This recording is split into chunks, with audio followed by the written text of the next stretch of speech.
हर हर महादेव दोस्तों। हर हर महादेव। दोस्तों आज हम लोगों से मिलने हमारे भाई आए हैं अपने गौरा बासापुर से। इनका एक चैनल का नाम है, क्या नाम भाई आप बता दीजिए। हमारे यूट्यूब चैनल का नाम है सोनी राज। हमारा सपोर्ट कीजिए, हम भैया से मिलने आए हैं। और जो प्यार आशीर्वाद आप लोगों ने हमें जौनपुरिया एक्सप्रेस पे दिया है, वही प्यार हमारे छोटे भाई को भी दीजिए। और एक हमारा छोटा भाई इधर भी है, क्या भाई आपके चैनल का कुछ नाम है? माँ शीतला साड़ी सेंटर। माँ शीतला साड़ी सेंटर इनके चैनल का नाम है। हाँ।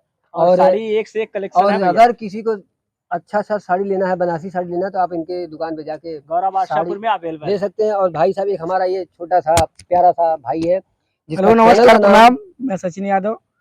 तो आप सबसे मैं बताना चाहता हूँ कि हमारे मित्र जो कि मिलने आए हैं गौरा बादशाहपुर से, उनका एक चैनल है सोनी राज। उनके चैनल पे जाइए, सपोर्ट उनका बहुत ज़्यादा दिल से कीजिए। और एक हमारा भी चैनल है डांसर सचिन यादव, जो कि बहुत आप लोग जाएंगे तो धमाल ही धमाल उस पे है।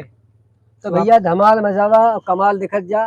कमाल देखे के बाद तो जौनपुरिया एक्सप्रेस जा, धमाल देखे के बाद तो डांसर सचिन यादव के चैनल पे जा। और उससे अच्छा अगर देखे के बाद तो सोनी राज चैनल पे जा। और बहुत खतरनाक अगर जाए के बाद तो माँ शीतला चले जाइए। जौन प्यार आशीर्वाद देले हैं आप लोगों, वही प्यार आशीर्वाद हमारे भाई लोगों को देवल जाए। जय हिंद, जय भारत। हर हर हर हर हर हर महादेव।